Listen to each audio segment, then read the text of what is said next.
ನಮ್ಮ ನ್ಯೂಸ್ಗೆ ಸ್ವಾಗತ. ಮುರುಗಮಲ್ಲ ಉರುಸ್ಗೆ ಶಾಸಕ ಎಂ ಕೃಷ್ಣಾರೆಡ್ಡಿ ಭೇಟಿ. ಚಿಂತಾಮಣಿ ತಾಲೂಕಿನ ಉಪ್ಪರ್ಪೇಟೆ ಗ್ರಾಮದಲ್ಲಿರುವ ಅಜತ್ ಸೈಯದ್ ಜಿಂದೆ ಮದರ್ಸಾ ದರ್ಗಾ ಉರ್ಸ್ ಕಾರ್ಯಕ್ರಮಕ್ಕೆ ಶಾಸಕ ಎಂ ಕೃಷ್ಣಾರೆಡ್ಡಿ ಇಂದು ಭೇಟಿ ನೀಡಿದರು. ದರ್ಗಾಗೆ ಬಂದ ಶಾಸಕರನ್ನು ದರ್ಗಾ ಕಮಿಟಿ ಸದಸ್ಯರು ಆತ್ಮೀಯವಾಗಿ ಸನ್ಮಾನಿಸಿ ನೆನಪಿನ ಕಾಣಿಕೆ ನೀಡಿ ಗೌರವಿಸಿದರು. ಈ ಸಂದರ್ಭದಲ್ಲಿ ಶಾಸಕರು ಮಾತನಾಡಿ, ಉಪ್ಪರಪೇಟೆ ಉರುಸ್ ಕಾರ್ಯಕ್ರಮ ಅವಿನಾಭಾವ ಸಂಬಂಧ ಬೆಳೆಯುವ ಕಾರ್ಯಕ್ರಮಕ್ಕೆ ನಾಂದಿಯಾಗಿದೆ ಎಂದರು. ನಿನ್ನೆ ಕಾರಣಾಂತರದಿಂದ ಬರಕ್ಕಾಗಲಿಲ್ಲ, ಇಂದು ಬಂದಿರುವುದಾಗಿ ತಿಳಿಸಿದರು.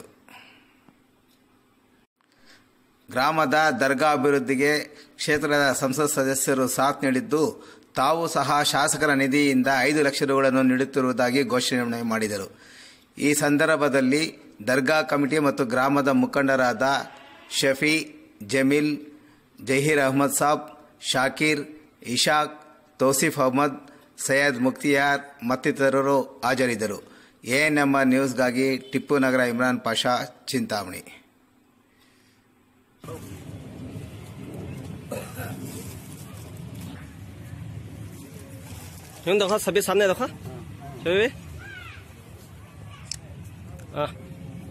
ಇವತ್ತು ಉರ್ಸ್ ಪ್ರಯುಕ್ತ ನಾನು ರಾತ್ರಿ ಬರಬೇಕಾಗಿತ್ತು. ಇವತ್ತು ಖಾಸಗಿ ಕಾರ್ಯಕ್ರಮ ಒಂದು ಒಳ್ಳೆ ಹಿಂದೂ ಮುಸ್ಲಿಮರ ಒಂದು ಅವಿನಾಭಾವ ಸಂಬಂಧಕ್ಕೆ ಸಹಕಾರಿಯಾಗುವಂಥ ಒಂದು ಉರ್ಸ್ ಕಾರ್ಯಕ್ರಮ ನಡೀತಾ ಇದೆ. ಈ ಕಾರ್ಯಕ್ರಮ ಗ್ರಾಮದ ಎಲ್ಲ ಹಿರಿಯರು ಎಲ್ಲರೂ ಸೇರಿ ಇದನ್ನು ಇದು ಮಾಡಿ ಇವತ್ತು ಮಾಡ್ತಾ ಇದ್ದಾರೆ. ಈ ಕಾರ್ಯಕ್ರಮ ಯಶಸ್ಸಾಗಲಿ ಅಂತ ಶುಭ ಹಾರೈಸ್ತೇನೆ. ಮತ್ತು ಇಲ್ಲಿ ದರ್ಗಾಗೆ ಈಗಾಗಲೇ ನಮ್ಮ ಸಂಸತ್ ಸದಸ್ಯರು ಫಂಡ್ ಕೊಟ್ಟಿದ್ದಾರೆ. ನಾವು ಕೂಡ ಒಂದು 5 ಲಕ್ಷ ರೂಪಾಯಿಗಳನ್ನು ನನ್ನ ಶಾಸಕರ ಅನುದಾನದಿಂದ 5 ಲಕ್ಷ ರೂಪಾಯಿಗಳನ್ನು